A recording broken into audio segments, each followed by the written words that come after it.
Oi, gente, tudo bem? Bom dia. Então, vamos dar continuidade aqui à nossa disciplina, né? Vamos desculpar, hoje está barulheiro aqui, tive que gravar em casa, que quando chove, lá na minha sala, chove mais dentro que fora, e aí fica um cheiro muito forte, aí e hoje eu vou gravar um monte de aula, aí a garganta não aguenta, né? Então, gente, até desculpa esse barulho que o apartamento aqui, o apartamento do lado, o cara tá reformando. Enfim, gente, sem mais demoras, vamos lá seguir. Eu vou tentar, gente. O pessoal tá falando que você fala tem que ser mais curto e tal, né? Porque com vídeo é complicado ficar na frente, bastante tempo, vocês têm bastante disciplina. Então eu vou tentar encurtar, tá? Opa. Oh, meu Deus. Espera aí, gente. Vou pegar laser aqui. Cadê? Ótimo. Então, vou gravar aqui, a gente vai começar a falar dos protozoários. Eu vou dividir hoje a aula em... Eu vou tentar dividir em... Vou tentar encurtar, tá? Focar no principal. E vou tentar dividir em mais vídeos, que foi o que o pessoal solicitou, tá? Eu assumo que seria melhor isso. Eu também ouvi outros colegas falando aqui, né? Os alunos pediram isso. Então, gente, a gente vai hoje dar entrada no estudo da parasitologia animal, né? Nos protozoários, tá? Então, o que vem a ser os protozoários? Os protozoários, com certeza, todo mundo aqui já ouviu falar. Até, inclusive, protozoários, por muito tempo, eles foram agrupados, não como parasita, mas como micro-organismo, né? Assim, nos primórdios, quando se descobriu os micro-organismos, tinha aquela discussão, né, da biogênese e tal, e os primeiros que era considerado micro-organismos foram visualizados foram os protozoários, né? A gente sabe pelo aumento que tinha o instrumento que foi utilizado para conseguir visualizar, sobretudo ele pegou água de chuva, né? Estava na rua e foi assim que os relatos dizem, né? Então, os primeiros que foram visualizados foram os protozoários e com certeza a gente, né? Todo mundo que conhece protozoários a gente só não sabe. Os protozoários eles são responsáveis por diversas doenças em ser humanos que todo mundo já ouviu falar, sobretudo no ensino médio, né? Então, a leishmania, doença de Chagas é extremamente estudada, né? Para animal, a babésia. Então, quando tem um carrapato, lá o problema maior do carrapato, né? Além do carrapato em si, que ele é transmitido. Tá? Quando tem, principalmente, muita diarreia, né? Em frango, em animais, sobretudo em animais jovens, muitos são causados por protozoários, Traiméria. Tá? Então, assim, os protozoários, a gente vai ver hoje eles têm uma série de formas, mas a característica comum a todos é que eles são unicelulares. Tá? Então, os protozoários, eles são protistas, né? Então são derivados do grego, chamado de animais primitivos, os primeiros animais. Então, na classificação, vocês lembraram da classificação dos seres vivos, a primeira classificação, então, além primeiro foi dividido em quem se mexe, não, né? Então, era plantas e animais.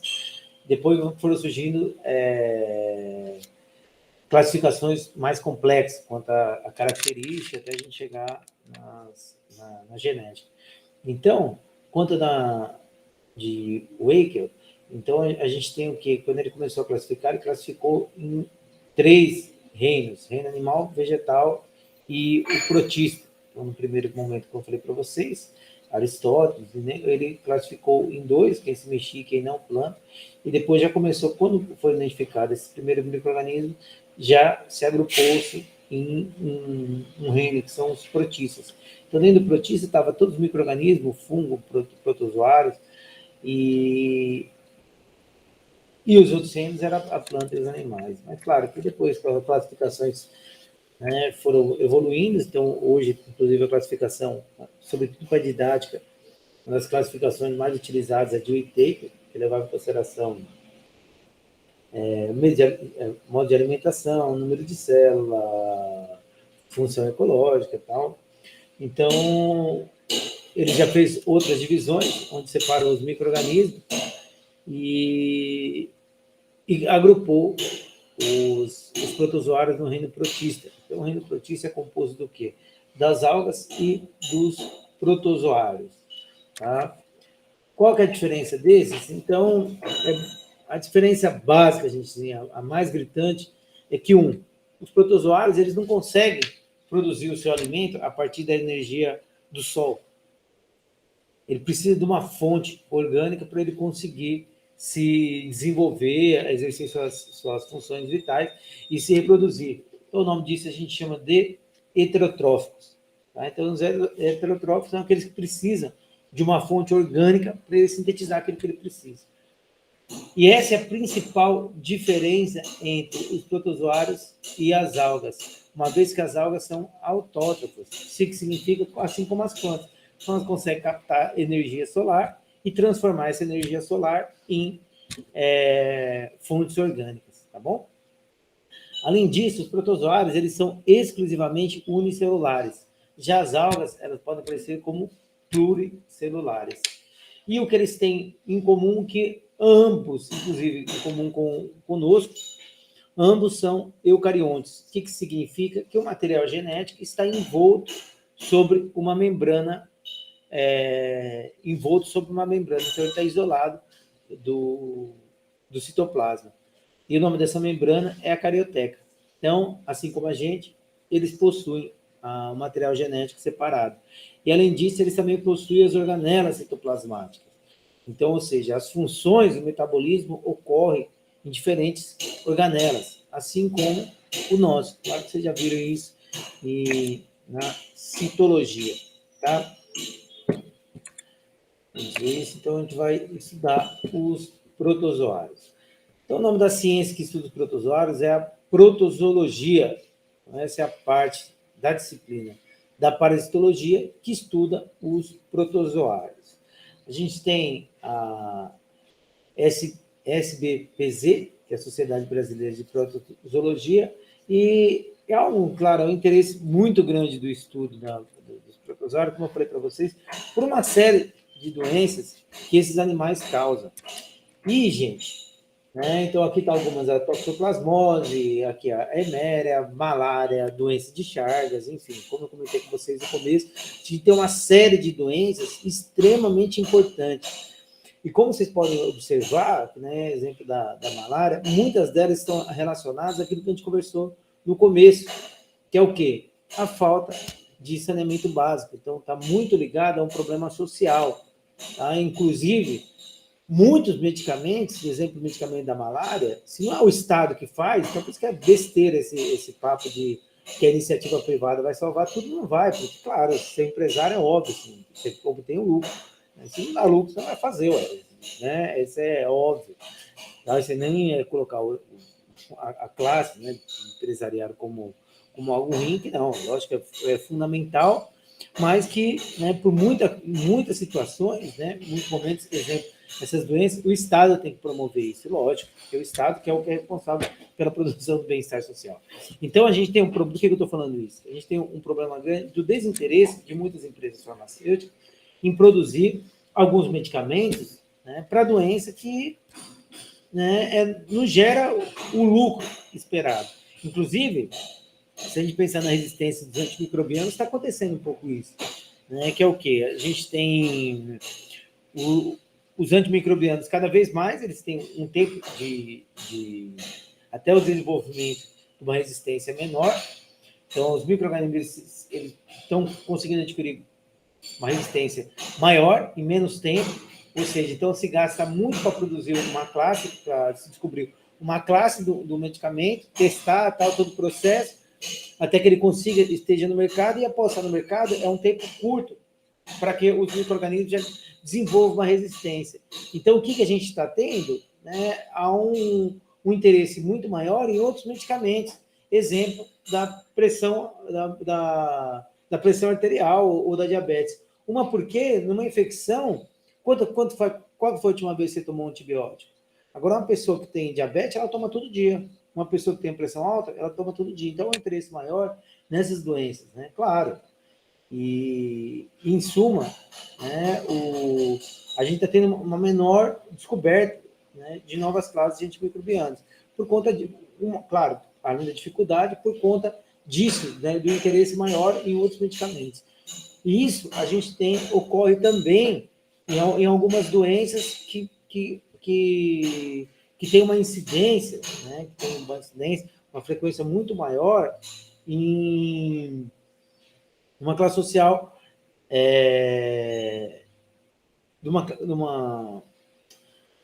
numa classe social que tem um menor poder aquisitivo, porque ele não consegue comprar o medicamento. Então, claro, por isso tem que fazer esses medicamentos são o Estado. Isso é uma obrigação do Estado, isso é óbvio. Mas, enfim, assim, os protozoários, eles têm um interesse muito grande por conta dessas diversas doenças que acometem não só o ser humano, né, como o animal, porque é por isso que a gente está vendo aqui.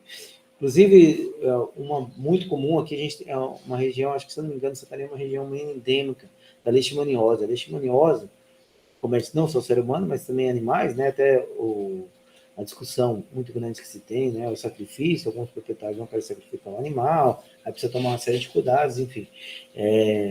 Isso é só para evidenciar a importância, né, do estudo dos protozoários. Mas claro que eles também não são só, assim como os micro-organismos, a maioria dos protozoários, eles têm um efeito benéfico. Isso a gente vê nos ruminantes, como inclusive uma fonte proteica que a gente tem, né, dos ruminantes são justamente os protozoários. Tá? E, além de tudo, eles atuam na simbiose, né, no rumo. Tá? Além disso, eles são importantes em águas, em tratamento de água, também na compostagem, enfim.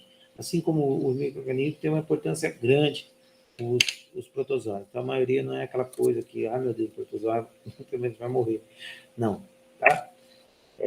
Bom, então, umas características gerais, gente, os protozoários são ubíquos. O que significa ubíquos?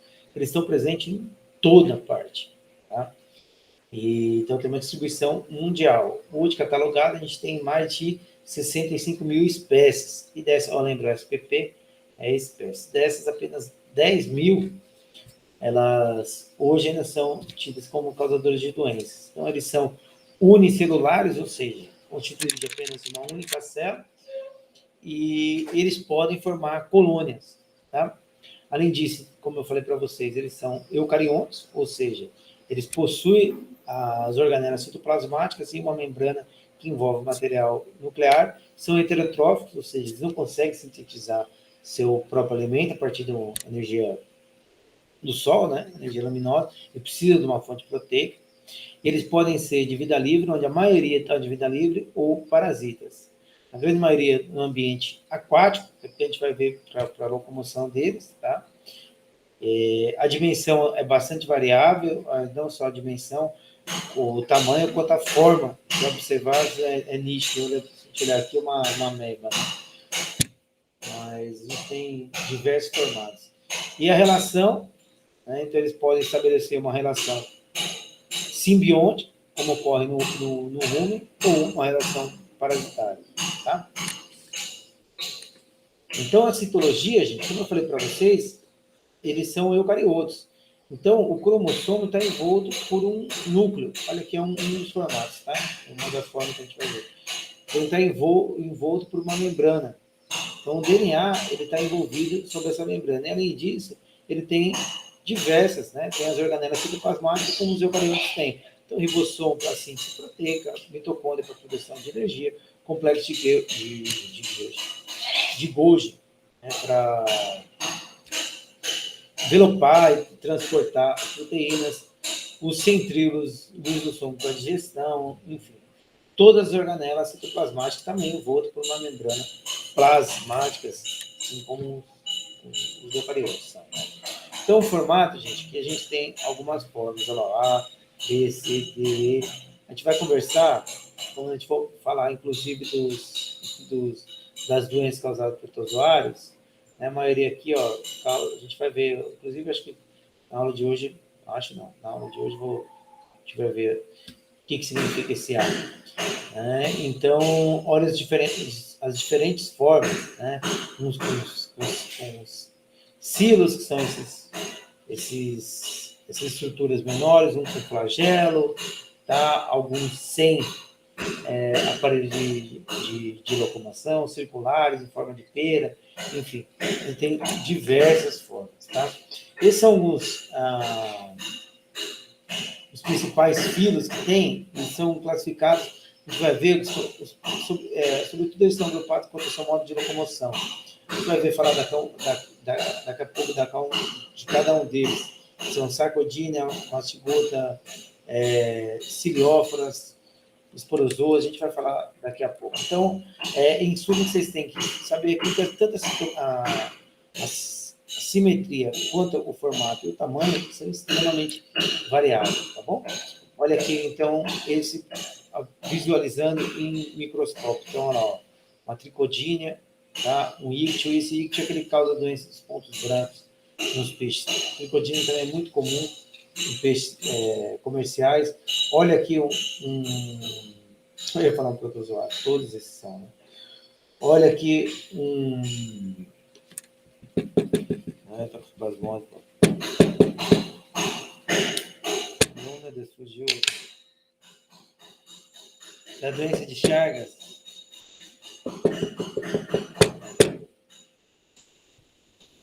Mas daqui a pouco eu vou lembrar. Mas enfim, isso aqui é um causador da doença de Chagas, também acomete animal, algumas espécies, a gente vai conversar, tá?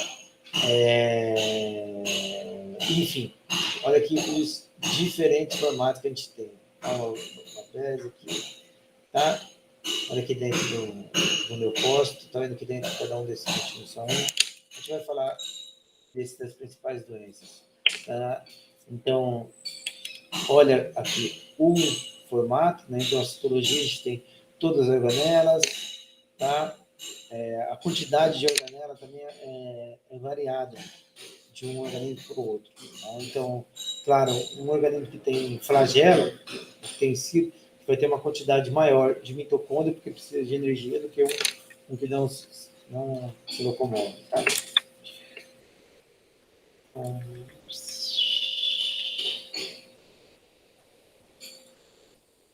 Atividade fisiológica. Então, gente, a gente vai encontrar os protozoários em 3 estágios. Tá? Então, a primeira forma são os trofozoítos. O trofozoíto é a forma ativa do protozoário. Então, essa é a forma que a gente vai encontrar eles no hospedeiro. Então, onde ocorre, né, o seu desenvolvimento e seu metabolismo normal. Então, a gente chama essa forma de esporozoíta. Tá? Uma outra forma que a gente encontra, tanto na musculatura como no ambiente, é uma forma de cisto. Então, são os oocitos. É uma forma de resistência quando eles estão no meio ambiente. E a última forma que a gente tem, para as espécies que fazem reprodução sexuada, exemplo, as emérias, que são muito comum causador de disenteria em frangos e outras espécies, é a forma sexuada, onde ele forma o gameta, que a gente tem o macro e o microgameta. Tá? Então, a gente vai conversar de cada um desses, mas só para vocês saberem, então, já de antemão, essas são as 3 formas que a gente pode encontrar o protozoário. Então, o trofozoítico, que essa é a forma normal, onde ele vai captar alimento, onde ele vai infectar, onde ele vai estar no hospedeiro definitivo. Tá? A gente tem a forma de cisto, ele pode cistar dependendo do ambiente, é uma forma de resistência. E os gametas, que é quando ocorre a reprodução sexuada. Só lembrando que é reprodução sexuada, a gente tem troca de material genético, tá? Então, aqui algumas estruturas, né? Explicar cada um desses, que são uma estrutura são mais características dos protozoários. Então, a gente tem o macro e o micronúcleo. Esse macro e esse micronúcleo, eles estão ligados à reprodução desses, tá? Então, quando ocorre a conjugação, eles vão trocar esse material genético. Então, na realidade, o macronúcleo, ele reduz e a troca se dá pelo micronúcleo. Ele possui esse vacúolo pulsátil ou contrátil, que ele serve para controlar a entrada de água, então ele controla a osmose. A gente tem o citostoma. Citostoma é como se fosse a boca. Tá? Então, assim, para o alimento entrar aqui dentro, para que ocorra a digestão, primeiro, a gente tem os cílios, que ajudam a locomoção, então é um movimento coordenado, para ele se locomover para o lado que ele precisa, e além disso, o cílio também serve para levar o alimento para a boca. Né? Então, esse citostoma é como se fosse a boca. Então, o alimento vai entrar aqui, vai passar pela faringe. No caso da faringe, é esse tubo, né? Onde pega aqui da boca para o interior, que a gente chama de citofaringe. Citofaringe nada mais é do que um tubo. Então, o alimento entra no citostoma, passa pela citofaringe e, em seguida, a gente vai ter o quê? A formação das vesículas, estão vendo? Então, o alimento tem, ele forma uma vesícula. Após a vesícula aqui, a gente tem a fusão do lisossomo e ocorre a formação do fagolisossomo, em seguida a digestão. Quando ocorre a digestão, ocorre a absorção dos alimentos e tudo que sobra dos alimentos e do resto do metabolismo é excretado pelo citopígio. A citopígio é como se fosse o ânus onde vai eliminar os resíduos do resto do metabolismo do protozoário, tá bom? Então, quanto à classificação, a gente já tinha comentado ali nas 4 formas para vocês, mas eles são classificados de acordo com esses critérios. O principal deles é o tipo de locomoção que a gente vai ver agora. Mas também a gente pode agrupá-los de acordo com o tipo de reprodução, de alimentação e de reprodução. Mas destaco assim, se vocês observarem os livros, tudo, a locomoção é o principal, tá bom? Então, baseado na locomoção, a gente tem esses 4 tipos, tá? Os isópodes, também chamados, né? São no filo dos sarcodinas, que são os pseudópodes, ou seja, a gente vai ver daqui a pouco, eles se locomovem por pseudópodes. Os ciliados, como o próprio nome diz, né, bem seletivo, se locomove pelos cílios, do filo do cilióforas. Os flagelados, que se locomovem por flagelo, que é o filo do mastigóforas, e os apicomplexos, que são no filo dos esporozoas, que eles vão se locomover, mas de acordo com o fluxo da água, do vento, tá? Sobretudo da água, né? Porque a maioria são organismos, eles vivem no meio aquático, tá bom? Então, primeiro, quanto à locomoção, os risópodas, eles vão se locomover através dos pseudópodos. Pseudópodos são esses prolongamentos que a gente tem da membrana plasmática, também, do citoplasma. Então, ele vai se locomovendo, além de se locomover, ele utiliza para conseguir captar o alimento, tá? Então, eles vão se locomover mais ou menos, não sei se já viram o leucócito se fagocitando assim, ele também se utiliza disso. Então, nada mais é do que utilizar os microfilamentos e os filamentos miosina e actina, porque isso aqui nada mais é, aqui, a miosina e actina. Então, vem o cálcio na ativação, o ATP, e ele vai se locomovendo. Então, é assim que ele vai. Claro, movimento ativo, a gente tem um gasto de dinheiro. Então, ocorre tanto para se locomover, para projeção, esses fiodópodos, tanto para a locomoção como para a alimentação, tá ok? Bom, os cílios, ciliata. Os cílios, então, são aquelas estruturas menores que a gente viu, onde que a gente viu quando a gente está falando de citologia, né? Acho que foi até no slide passado. Então, são estruturas menores que utilizam para se locomover, tá? Então, são esses como se fossem esses cabelinhos aqui. Eles utilizam para se locomover, tá? E a gente viu que os cílios também, eles utilizam para transportar o alimento para, né, a boca do usuário. A outra classificação que a gente tem, então, os que se locomovem pelos cílios são ciliatas, tá? E a outra classificação se locomove por flagelos, flagelata ou mastigóforas, tá? Então, mastigóforos não tem erro, né? Se locomovem por flagelos. A última, né, tipo de locomoção que a gente tem são os esporozoos. Os esporozoos não possuem estrutura de locomoção. Olha aqui, ó. Exemplo, as emérias, as babésias, aí, ó. Olha aqui, ó. Então, aqui cada um, tá vendo? Então, olha na reprodução. Começa a dividir, a gente vai falar daqui a pouco o tipo de reprodução. Tá bem? Então, esses roxinhos, todos eles são esses, tá? Então, eles podem ser parasita intracelular ou extracelular, tá? Então, aqui no caso, eles estão dentro da massa, tá vendo? E, né, exemplo, a babésia. Enfim, e esses eles não têm um aparelho de locomoção, então eles vão movendo de acordo com o líquido, não onde eles estão, né? Ou sangue, ou no intestino, enfim. Bom, quanto à reprodução, a gente tem a reprodução sexuada e assexuada. Qual que é a diferença? Não precisa decorar essas replicação do DNA e tal. Vocês têm que sempre pensar, gente, quando a gente fala de reprodução sexuada e assexuada, o mais importante é o seguinte, lembra disso. Então, sexuada, troca de material genético. Troca de material genético é assim, ó. O que acontece com você pode lembrar mais seu pai ou sua mãe, mas assim, meio que você é uma mistura dos dois, tá? E então a reprodução assexuada ela serve para isso, para a gente ter essa troca de material genético. No caso da reprodução assexuada, a gente não tem a troca de material genético. Então, o que acontece? Qualquer evolução, qualquer alteração se dá apenas pela mitose. Se dá apenas por mutações. Então, durante o processo de replicação do DNA, claro que a replicação, muitas vezes, ela não é perfeita, a gente tem até a gente também, todas as células têm um mecanismo de controle, mas muitas vezes esse mecanismo escapa, né? Inclusive o câncer é algo desse tipo. Enfim, então durante essa replicação ocorre a mutação e aí que ocorre alguma diferenciação. Mas você está entendendo que é muito menor, muito mais lento para a evolução, uma reprodução assexuada que uma sexuada. Porque numa sexuada você tem a troca, vai ter o crossover e tal, então a gente tem toda a troca do material genético, tudo bem? Então é muito mais fácil para a gente ter alteração. Então, a maioria dos protozoários, gente, eles têm uma reprodução assexuada, tá? Para isso. Então, a maioria eles têm uma reprodução assexuada, ou seja, a gente não tem a troca do material genético.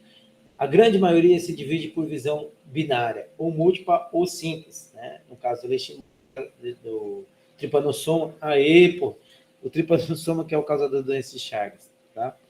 Então, essa espéciezinha aqui, que é bem clássica.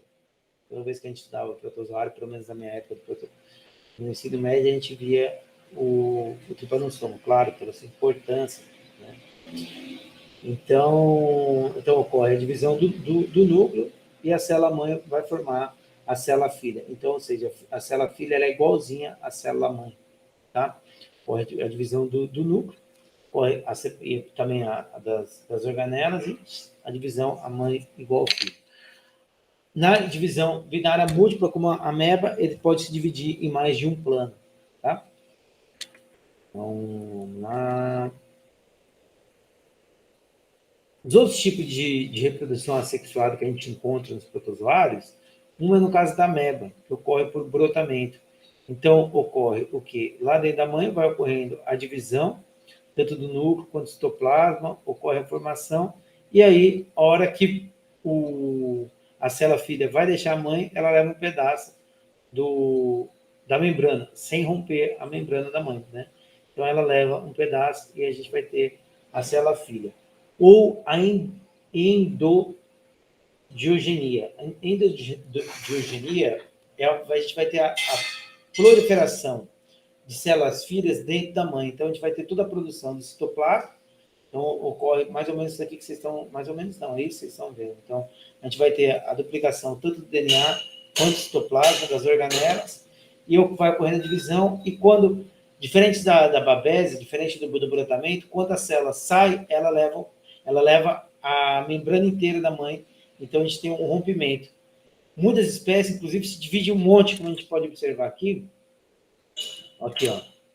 A gente tem a formação, ó, então,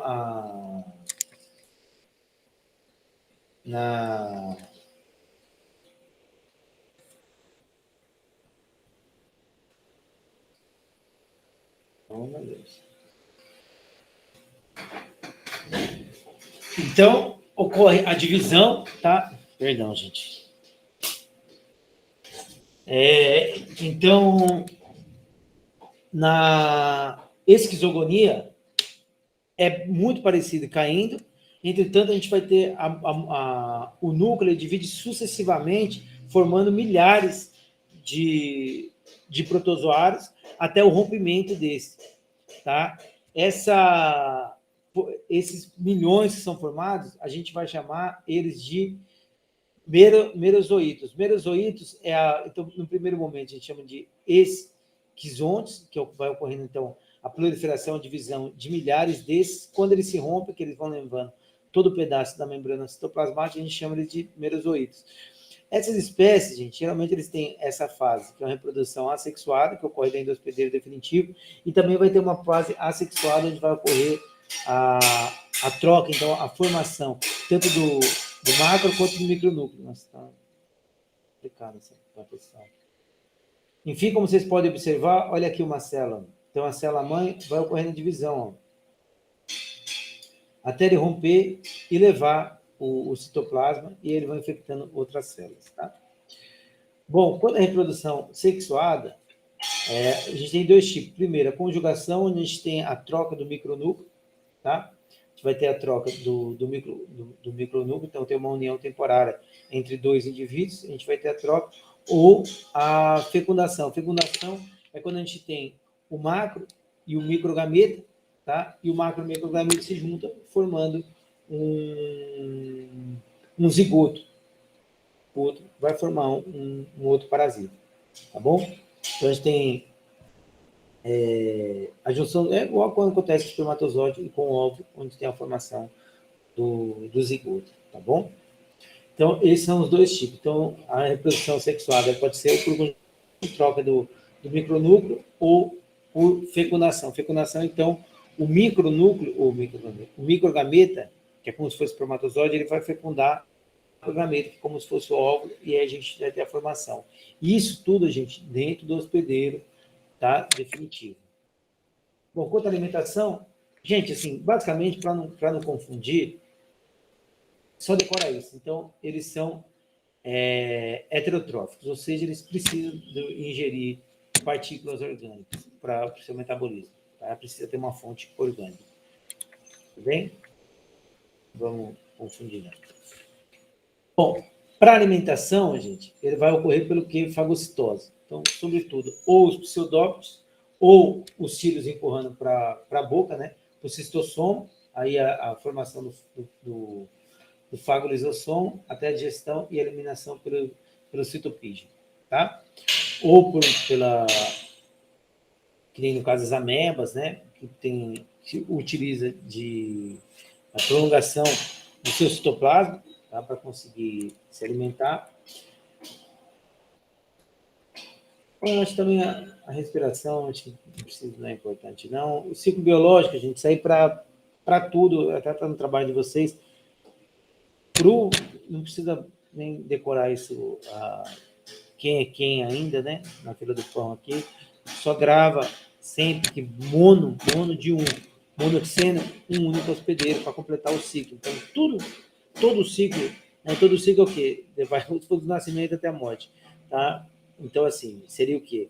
De quando ocorre a divisão, né? A produção pela respiração, ou pela produção sexuada, ou assexuada, divisão, tal, até ele se dividir novamente, tudo bem? E heteroxena é quando a gente precisa ter mais de um hospedeiro para completar o ciclo. Então, é quando a gente tem a presença do quê? Do hospedeiro intermediário, tá bom? Bom, aqui... Nossa, está tudo torto aqui. Então, aqui tem algumas espécies de interesse que a gente vai estudar, tá? Então, babésias, giardia, leishmania, trypanosoma, trichomonas, tricomonas, estomas, enfim. A gente vai ver alguns que são a gente selecionei, né, Eméria, alguns que são de maior interesse, tá? Então, vou falar de cada um desses gêneros, cada um dessas famílias, maior interesse para a histologia animal. Então, o primeiro que a gente vai ver agora, né, um mastigófero. Quando a gente pensa em mastigófero, lembra, locomoção por flagelo, tá? Então, basicamente, o que a gente vai ver?